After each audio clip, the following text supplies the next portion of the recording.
quoted as saying, "I never think of politics more than 18 hours a day." I mean, this guy was a driven man.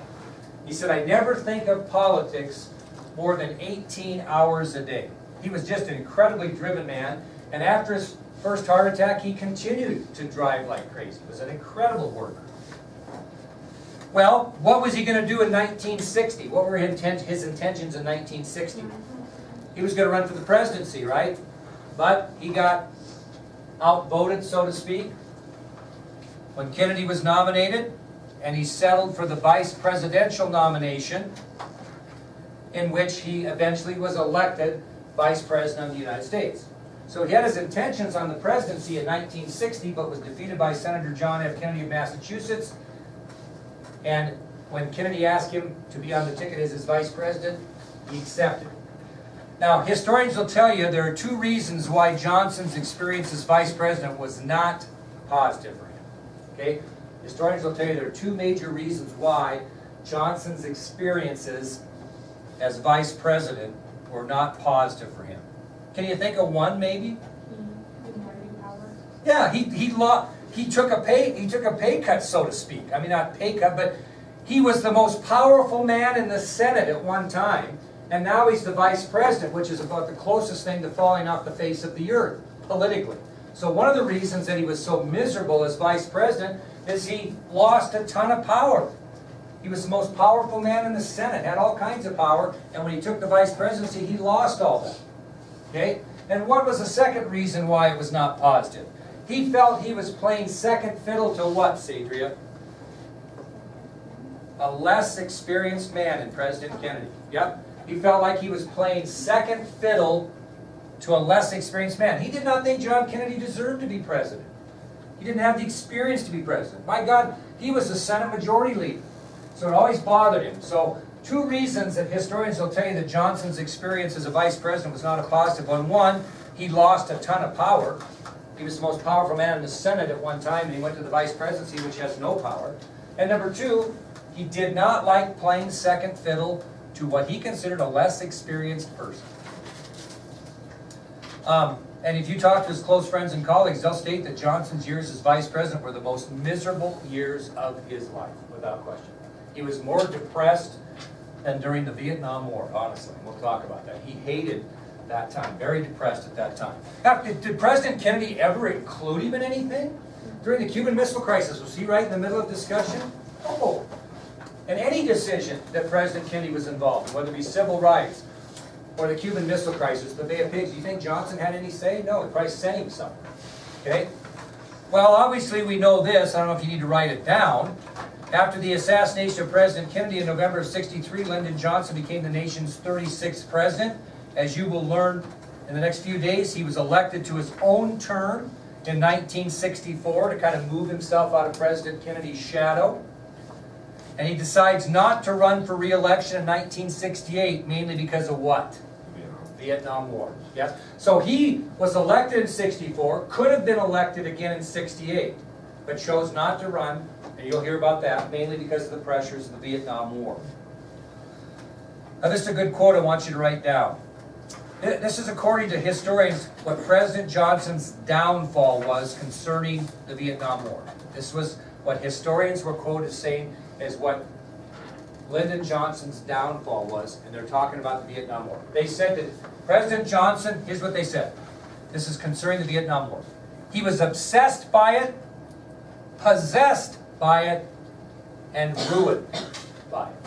So Johnson leaves office because of the Vietnam War, and according to historians concerning the war, Johnson, he was obsessed by it, possessed by it, and ruined by it.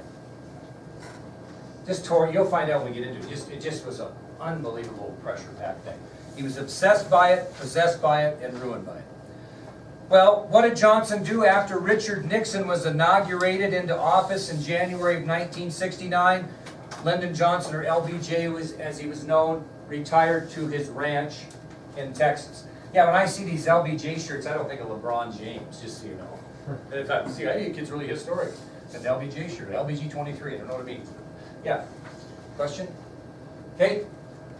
Well, In 1971, he published his memoirs, and the Lyndon B. Johnson Library opened up. Presidents generally, after they retire, publish their memoirs. They publish books about their life. I have Lyndon Johnson's right here, if you're interested in reading them. Right here, how about this? The Public Papers of the Presidents, Lyndon Johnson, The Vantage Point, Perspectives of the Presidency, all kinds of different books. They write their memoirs. And they normally have a library built for them and put back in their home state. Anybody want to guess where the Lyndon Johnson Library is located in Texas? Where at? No. No, good guess. At the University of Texas in Austin. The college library at the University of Texas in Austin is the Lyndon B. Johnson Library. Opened up at the University of Texas. Anybody want to know what just off the cuff, you know what the name of the library is at the University of Montana, in Missoula, Montana? What's it called? The Mike and Maureen Mansfield Library. That's correct, thank you. Okay, in 1972, President Johnson suffered a second heart attack and survived. In 1972, he suffered a second heart attack and died. Or no, survived. Yeah, 1972, he suffered a second heart attack and survived. However, he could not survive a third and died on January 22nd, 1973. So in 1972, President Johnson suffered his second heart attack and survived. However, he could not survive a third and died on January 22nd, 1973. Where is he buried? Some people get buried at their library. He did not. Where is he buried? His ranch, Stonewall, Texas. Yep. So he was buried at his ranch in Stonewall, Texas. Lady Bird Johnson never remarried after his death. Never remarried. Never remarried. Here's a picture of Lady Bird right here, by the way. Never remarried. What did Lady Bird do? And you'll see this when we get in Washington, D.C. She dedicated her time and effort to both something you'll hear about, the Highway Beautification Act. You probably figure out what that is. You see it all the time. I drove to Bozeman, Montana this weekend and saw that in action.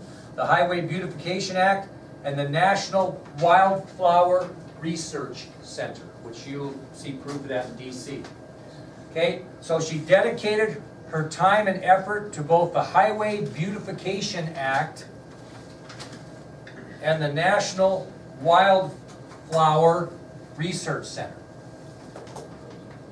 Now, basically, if you want to know what is the Wildflower Research Center, it's a nonprofit organization that was devoted to preserving and reintroducing native plants in planned landscapes.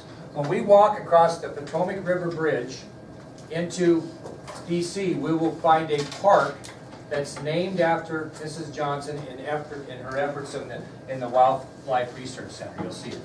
Now, she died on January 11th, 2007, at the age of 94.